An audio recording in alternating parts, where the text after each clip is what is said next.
इस वीडियो में हम आपको क्या पढ़ाने जा रहे हैं, सम्मिश्र संख्या। तो सबसे पहले समझ ले सम्मिश्र संख्या क्या है, इसकी क्या हमें जरूरत है ना। तो देखो, अगर कहीं x स्क्वायर बराबर 5 लिखा होता है तो हम तुरंत कहते हैं, या 25 लिखा हुआ है तो हम तुरंत कहते हैं ये स्क्वायर उधर जाएगा, रूट चढ़ जाएगा और इसकी वैल्यू 5 आ जाएगी या प्लस माइनस 5 आ जाएगी। प्लस माइनस का मतलब क्या है, प्लस माइनस क्यों है, क्योंकि अगर हम इसको इस तरीके से ना हल करके, अगर यही 25 इधर ही होता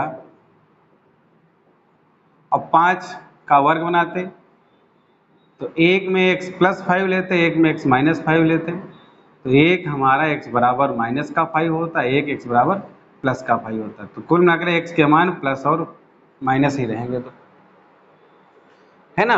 वर्ग का मतलब अगर उधर रखें तो कई सूत्र बन सकते हैं, यानी यहाँ पर x के हमारे स्क्वायर है तो द्विघाती, तो दो मान तो हो ही जाएंगे, तो एक प्लस का एक माइनस का। तो यहाँ पर क्या है, ये आराम से हमने निकाल लिया। अब अगर यहाँ पर माइनस लगा हो मान लो, ठीक है, जैसे तुमने कभी पहले सुना होगा, पढ़ते ही आए हो, वास्तविक संख्या और काल्पनिक संख्या।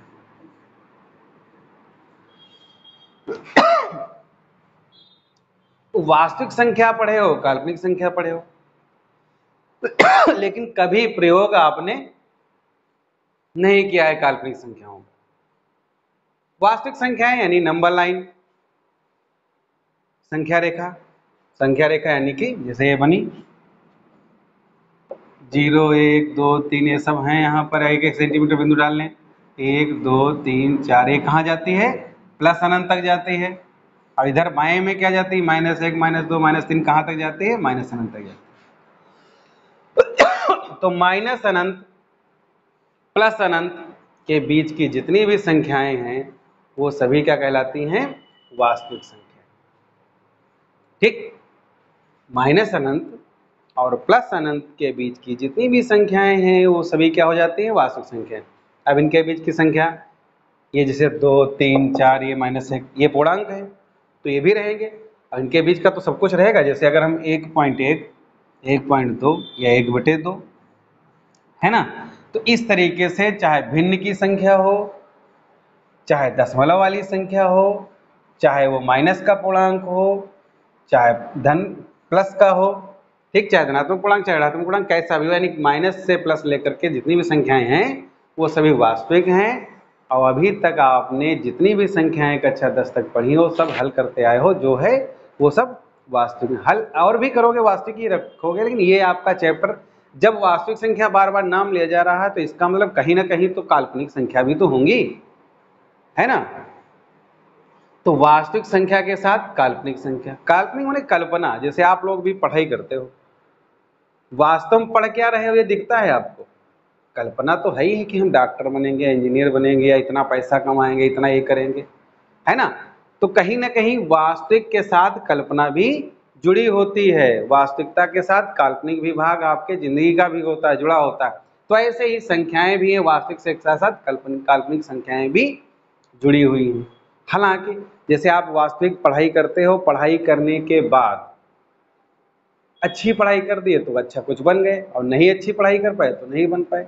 तो कल्पना जो करते हो आवश्यक नहीं हो कल्पना आपकी सही हो, ऐसे कल्पना तो कल्पना होती है, यानी कि आपकी काल्पनिक संख्याएं पढ़ लेंगे, समझ लेंगे, लेकिन उनको विशेष कोई आवश्यकता आपको कहीं नहीं पढ़ने वाली है। जहाँ हाँ यही चैप्टर ही पढ़ रहे हैं काल्पनिक संख्या के बारे में, वही जानना तो उसमें तो जानोगे ही, ठीक, हर जगह की आवश्यकता नहीं, क्योंकि कल्पना कल्पना ही होती है। अब समझते हैं काल्पनिक संख्या की आवश्यकता हमें क्यों है। तो अभी तक क्या था, अगर हम x स्क्वायर बराबर -25 लिखें, किसी कैलकुलेटर कंप्यूटर में अगर आप टाइप करो और इसको मान निकालो तो ये √25 का मान क्या निकलेगा, 0। यानी वास्तव में देखा जाए तो माइनस की संख्या का हम वर्गमूल नहीं निकाल सकते। वास्तविक, इसका वास्तविक वर्गमूल कहा जाए, अगर -25 का जो वर्गमूल कहा जाए वास्तविक, तो कितना कहा जाएगा, 0 कहा जाएगा वास्तविक। लेकिन अब वास्तविक है, लेकिन अब काल्पनिक क्या हो सकता है देखो। तो एक स्विस के गणितज्ञ हैं, ठीक है, और इनका नाम आइलर है। क्या नाम है? आइलर। ठीक, क्या नाम है इनका? आइलर। ये आइलर बहुत ही प्रसिद्ध साइंटिस्ट हैं, वो आपके गणितज्ञ हैं, और इन्होंने कई प्रमेय सभी संख्या से संबंधित और भी कई चीज़ दिया है, ठीक है, और चरघाती हैं, कई चीज़ दिया है, तो आपको आगे पढ़ाते रहेंगे। तो ये स्विस के गणितज्ञ, इन्होंने सन 1748 में, कौन है? आइलर, -1 का वर्गमूल को प्रदर्शित किया था, और उसको काहे से प्रदर्शित किया था?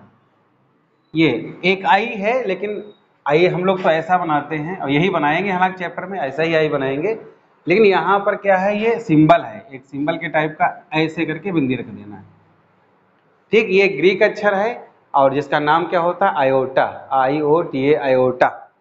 ठीक, तो लेकिन हम लोग पढ़ते समय यही आई बनाएंगे। तो आई ही इन्होंने सिंबल दिया, -1 का वर्गमूल। यानी अगर इसका हम वर्गमूल निकालें, अब दूसरे रूप समझें, आई का मतलब होता है इमेजिनरी नंबर। देखो, वास्तविक संख्या मतलब real number, REAL, real number, NUMBER, real number. अब काल्पनिक संख्या यानी कि इमेजिनरी नंबर, है ना, इमेजिनरी नंबर। इमेजिनरी नंबर का वही आई ले लीजिए, चाहे आई कह लीजिए। ठीक, काल्पनिक संख्या को काहे से प्रदर्शित किया गया? आई से, यानी इन्होंने आयोटा से प्रदर्शित किया है, ठीक है। तो -1 के वर्गमूल को दर्शाया है आई। आई का मतलब क्या हो गया? काल्पनिक संख्या यानी इमेजिनरी नंबर। अब देखो कैसे किया। अब इसका अगर वर्गमूल करना चाहे तो कैसे कर सकते हैं? ये आप जो है स्क्वायर उधर भेज दोगे, -25 हो जाएगा। अब यहाँ पर -1 गुणे 25 बना लें, क्योंकि 25 और 1 की गुणा करोगे तो -25 रहेगा। अब गुणे में अगर हैं अलग अलग, बीच में गुणा लगा है, तो इसको अलग अलग भाग भी ले सकते हैं। तो -1 गुणा 25 हो गया। अभी देखा आपने, -1 का वर्गमूल को आई कहते हैं। -1 का वर्गमूल यानी कि -1 बराबर आई, ऐसे समझो। तो -1 को हमने क्या लिखा? आई, और यहाँ पर क्या निकला? 5। तो बस अब ये निकल आया। अब ये आई 5 के इधर लिखो चाहे उधर लिखो, दोनों तरफ लिख सकते हो, लेकिन सही ज्यादा इधर ही होता है, लेकिन लिखा उधर ही जाता है। तो अब यहाँ पर -25 का वर्गमूल क्या निकल आया? आयोटा 5, यानी कि 5 आई। अब आई जिसके साथ में है, बस वही आपकी क्या है? Engineering number. यानी कहीं पर वो काल्पनिक संख्या है तो उसके लिए आवश्यक है उसके साथ आई लिखा होना। अगर आई लिखा है तो वास्तविक संख्या है, आई नहीं लिखा है तो वो काल्पनिक संख्या है। ठीक है, आई लिखा है तो वास्तविक संख्या है, आई नहीं लिखा है तो वो काल्पनिक, सॉरी, वास्तविक संख्या है, और लिखा है तो क्या है? काल्पनिक संख्या। तो यानी कि हम माइनस की संख्याओं का वर्गमूल इनकी सहायता से कर सकते हैं, और इन्होंने जो है काल्पनिक संख्याओं का एक दर्शा दिया कि काल्पनिक संख्याएं कौन सी होती हैं, उनमें कहाँ यूज होता है। तो कुल मिलाकर काल्पनिक संख्या वही यूज होगा जहाँ पर वर्गमूल निकालने की बात होती है, वो भी ऋणात्मक की, बस, और कहीं भी काल्पनिक संख्याओं की आवश्यकता आपको नहीं है। अब यहाँ पर हम लोग पढ़ने जा रहे हैं, अच्छा, तो यहाँ पर थोड़ा सा आई की बात हो गई है, तो जैसा कि जान गए हो, -i कहीं पर लिखा है तो उसका मान, -1 लिखा है तो उसका मान क्या हो जाता है? i। तो अगर इसका वर्ग कर दें तो जहाँ -1 लिखा होगा तो वहाँ पर i² हो जाएगा। फिर से इसका वर्ग कर दें, ठीक, तो फिर से इसका वर्ग कर दें तो इधर प्लस का हो जाएगा और इधर i4 हो जाएगा। यानी कहीं आवश्यकता पड़ने पर हल करते समय i4 है तो 1 लिख दोगे, i² है तो -1 लिख दोगे, अब केवल i है तो ये आपके 3 मान हो गए। यहीं से और थोड़ा सीख लेते हैं, कहीं पर अगर i³ लिखा है और उसका मान ज्ञात करना है, क्या लिखा है? i³ लिखा है और उसका मान ज्ञात करना है, तो i³ यानी कि हम इसको i² इंटू आई में लिख सकते हैं। अब i² की वैल्यू क्या है? -1 इंटू आई, तो आगे क्या आ गया? माइनस है। तो यानी कहीं पर अगर i³ है तो उसकी वैल्यू क्या लिख सकते हो? माइनस का i। तो इस तरीके से इन मानों की भी आवश्यकता आपको पड़ेगी हल करते समय। अब यहाँ पर बात चलती है सम्मिश्र संख्या की। तो सम्मिश्र नाम ही है, सम्मिश्र माने मिला हुआ और संख्या माने संख्या, मिली हुई संख्याएं, वो भी कौन सी, वास्तविक और काल्पनिक। तो यहां पर यानी सम्मिश्र संख्या बराबर दो भाग इसके होते हैं, एक भाग होता है वास्तविक संख्या और प्लस दूसरा क्या होता है, काल्पनिक संख्या। ठीक, एक आपका भाग होता है वास्तविक संख्या और एक आपका भाग होता है काल्पनिक संख्या। अच्छा, सम्मिश्र संख्या को हम जेड से प्रदर्शित करते हैं, काहे से, जेड से, सिंबल हो गया। और वास्तविक संख्या यहाँ पर कोई ए ले लेते हैं और काल्पनिक संख्या बी, लेकिन काल्पनिक संख्या तो उसके गुणे में आई लिखा रहेगा प्लस, यानी ये जो संख्या आई ए प्लस आई बी, ये क्या है, सम्मिश्र संख्या है, जिसमें एक वास्तविक पार्ट क्या है ए और काल्पनिक पार्ट की बात कही जाए तो वह बी है। आई के गुणे में लिखा है तो उसका मान क्या हो गया, ये अब काल्पनिक भाग हो गया, और काल्पनिक भाग का मान कहा जाए तो सिर्फ बी का हो गया, और वास्तविक भाग का मान क्या कहा जाए, ए। तो ये का वास्तविक भाग यानी वास्तविक संख्या और काल्पनिक संख्या मिला करके क्या बनती है, सम्मिश्र संख्या। और ये जो a प्लस आई बी लिखा हुआ ये सम्मिश्र संख्या का मानक रूप है। जो a प्लस आई बी लिखा है ये क्या है आपका, मानक रूप। यानी कहीं कह रहा है सम्मिश्र संख्या को मानक रूप में लिखिए, तो मानक रूप का मतलब होता है a प्लस आई बी, यानी कि एक वास्तविक भाग आ जाए और एक काल्पनिक भाग आ जाए। ठीक, तो ये आपकी क्या हो गई, सम्मिश्र संख्या। तो इन्हीं चीजों से जो है आपका कुछ आगे प्रश्न इसमें हैं जो लगाने होंगे आप लोगों को, है ना। अब अच्छा आगे चलते हैं।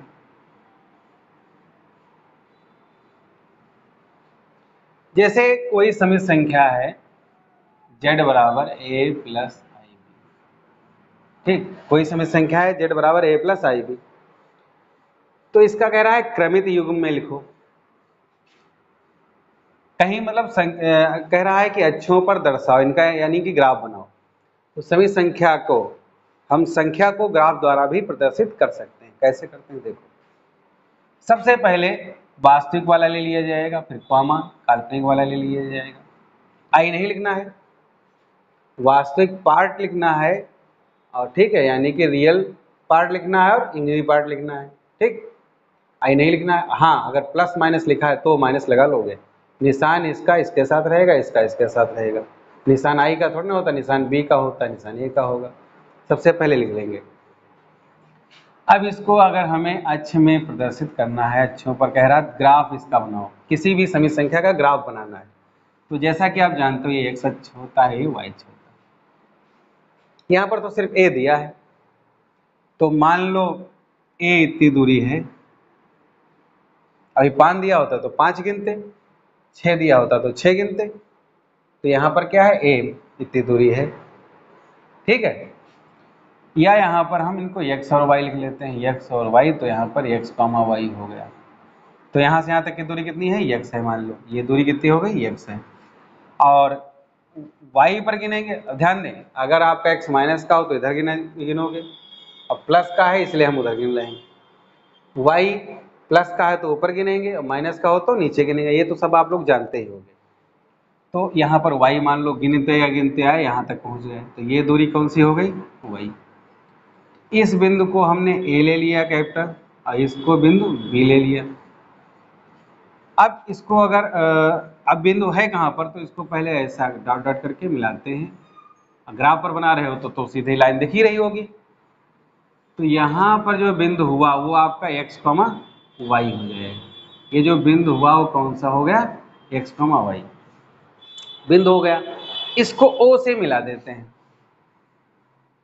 इसको o से मिला देते हैं। तो ये जो यहाँ पर हम डाल दें P, तो जो OP रेखा है यही इस समित संख्या को दर्शा रही है, z बराबर x प्लस आई वाई। ठीक, तो यानी कहीं पर भी अगर आपको समित संख्या को ग्राफ में दर्शाना हो तो सबसे पहले इस तरीके से लिख लेते हैं, और इसको कहते हैं क्रमित युग्म।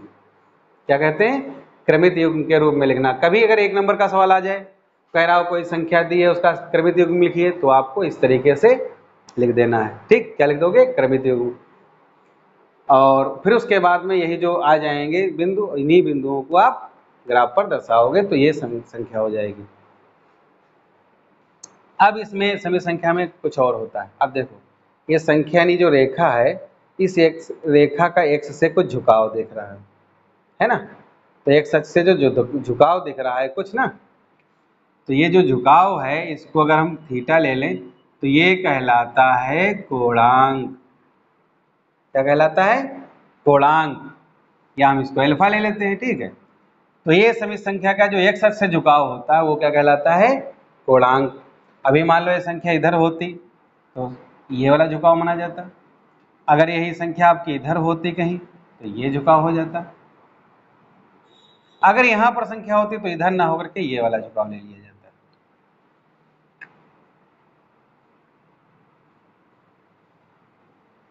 नहीं समझे? ये आपका प्रथम चतुर्थांश है, ये आपका द्वितीय है, और ये आपका तृतीय है, और ये आपका चतुर्थ है। तो प्रथम चतुर्थांश में जो समित संख्या का पूर्णांक होगा वो इतना होगा, और जो द्वितीय चतुर्थांश में होगा वो यहाँ से यहाँ तक हो जाएगा, यानी कि 90 प्लस और जुड़ जाएगा।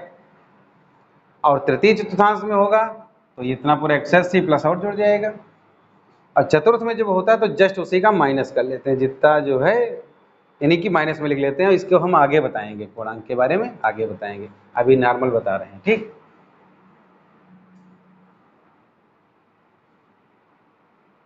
तो यहाँ पर जो सिंगल हमारे पास दिया है इसको बताना है आपको कोणांक। तो अगर हम इसको अल्फा मान लेते हैं तो कोणांक यानी कि इसमें संबंध, यानी कि लंब और आधार में संबंध। तो देखो ये y है तो ये भी दूरी आपकी कौन सी हो जाएगी? y हो जाएगी। ठीक है,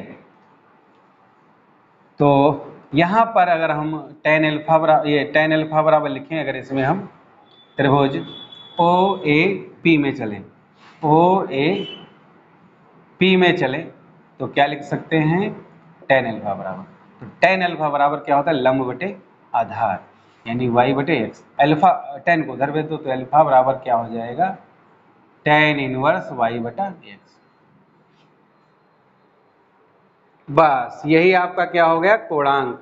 तो अल्फा को अगर हिंदी में हम कोणांक लिखें तो इस समित संख्या का कोणांक क्या हो गया? tan inverse. और y का मतलब क्या है? y का मतलब है काल्पनिक भाग, यानी कि im लिख दें, और यहाँ पर re लिख दें। im का मतलब हो गया जिस समित संख्या अगर कोणांक ज्ञात करना है तो चित्र बनाने की जरूरत थोड़े ना है, सीधे लिखा कोणांक बराबर tan इनवर्स, और ऊपर क्या लिख लोगे? उसका इमेजिनरी पार्ट, नीचे क्या लिख दोगे? उसका रियल पार्ट। बस उसका क्या हो गया? कोणांक ज्ञात हो गया। अब बात आती है समित संख्या का मापांक। ठीक है, सम्मिश्र संख्या का मापांक। ठीक, समित संख्या का क्या आता है? मापांक। तो मापांक कैसे ज्ञात करते हैं? तो मापांक का मतलब होता है माप उसकी। तो जैसे समित संख्या ये वाली है तो उसकी माप क्या होगी? ओपिन होगी, ओपिन तो होगी। अब ये माप कैसे ज्ञात करोगे? तो यानी एक प्रकार से समकोण त्रिभुज है, समकोण त्रिभुज में अगर कर्ण ज्ञात कर लें तो वही मापांक है, और लंब आधार दिया ही है, यानी ओपी बराबर यहाँ पर हो जाएगा आधार का स्क्वायर, लंब का स्क्वायर, या वाई स्क्वायर, एक्स स्क्वायर, जो भी समझ लो, एक्स स्क्वायर और वाई स्क्वायर। तो ये माप हो गई, यही समित संख्या क्या कहलाएगा? मापांक कहलाएगा। ठीक, तो ओपी बराबर आपका X square plus Y square आ गया। अब इसको अगर हम ऐसे लिख सकते हैं, यानी किसी समित संख्या का मापांक निकालना है तो जो x का मतलब रियल, जो रियल पार्ट होगा उसका वर्ग कर देंगे, और जो काल्पनिक भाग होगा उसका वर्ग कर देंगे, तो हमें क्या प्राप्त हो जाएगा? समित संख्या का मापांक। तो इसमें हमने आपको बताया है समित संख्या किसे कहते हैं, काल्पनिक संख्याएं कौन होती हैं, वास्तविक संख्याएं कौन होती हैं, सभी संख्या को ग्राफ पर प्रदर्शित कैसे किया जाता है, उसका कोणांक क्या होता है, उसका मापांक क्या होता है। ठीक है, अब इसके बाद जो है एक एक्सरसाइज ले लेते हैं, इसमें कुछ लगा लेते हैं। ठीक है,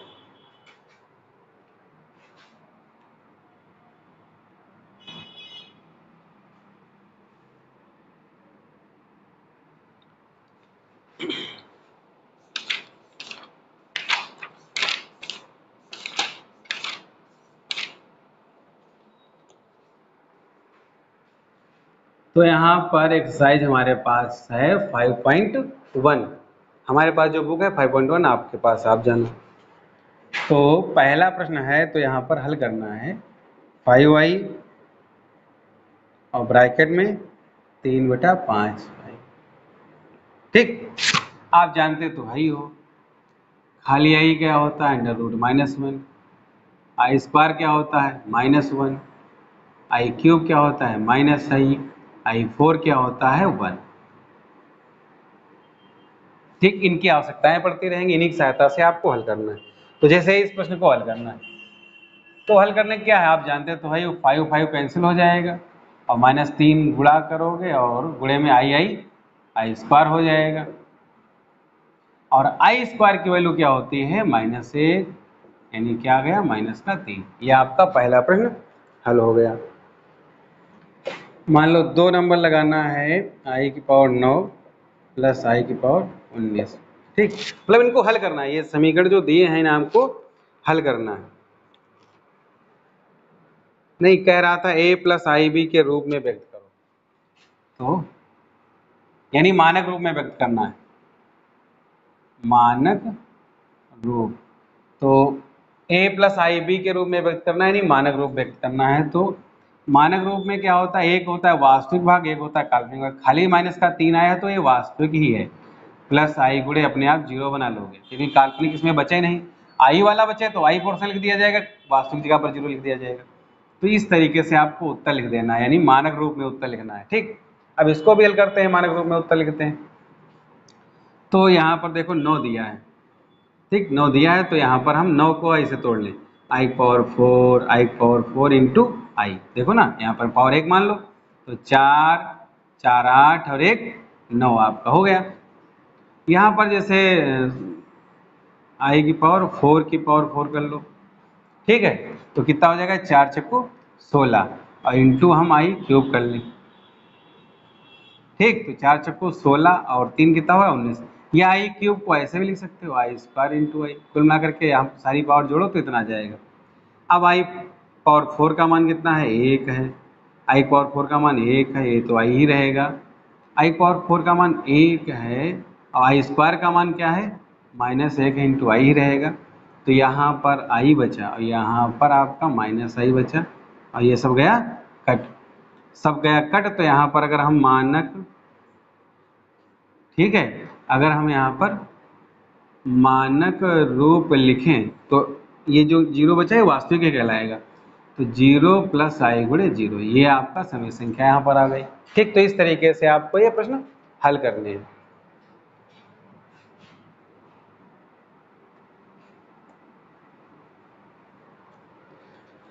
अब यहाँ पर जैसे 3 नंबर लेते हैं, 3 नंबर में जो है आई की पावर क्या है -39।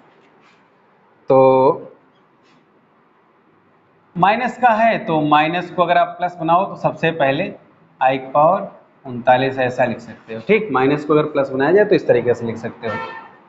अब यहाँ पर आई की पावर 39 है, तो 39 को हम तोड़ें तो जिसे पावर 4 के हिसाब से अगर तोड़ लें, मान अच्छा जानते हैं, तो क्या लिख सकते हैं यहाँ पर जो है आपका जो है 9 चौक 36 होता है। यहाँ पर 9 लिख दें, 9 चौक 36 होता है, और 36 और 3 39 होता है, तो वैसे बना लें आई स्क्वायर इंटू आई। अब ये सब मिलाकर के कितना हो जाएगा 39। अब देखो आई की पावर 4 का मान क्या हो गया 1, अब आई स्क्वायर का मान क्या हो गया -1 इंटू आपका ये आई। अब आई की घात 9 का मान 1 हो गया, और इनकी कुल मिला के मल्टीप्लाई करोगे तो -i हो गया। अब इसे उत्तर ऐसा ना छोड़ देना, क्योंकि हमें काल्पनिक देना आई ऊपर होना चाहिए। तो यानी कि मानक रूप में, ठीक है, मानक रूप में आई ऊपर होना चाहिए। तो ऐसा उत्तर कोई भी नहीं छोड़ा जा सकता है, आई जिसमें वो नीचे हो। तो इसको हम गुणा कर लेते हैं, ये आई है तो आई से ही ऊपर नीचे गुणा कर लेते हैं। जब गुणा करोगे तो ऊपर आई हो जाएगा, नीचे आई आई स्क्वायर हो जाएगा, है ना। तो आई स्क्वायर का मान -1 होता है। क्या होता है? -1 होता है। ये आपका +1 बन जाएगा, ठीक। अब यहाँ पर इसका हम मानक रूप लिखें, तो मानक रूप लिखें तो वही वास्तविक भाग प्लस काल्पनिक भाग होता, तो यहाँ पर वास्तविक तो है ही नहीं, प्लस आई है, गुणे कुछ नहीं लिख देना, आई तो है ही है ना। आई के साथ जो बचता है वो लिख लिया जाता है। ये आपका मानक रूप हो गया।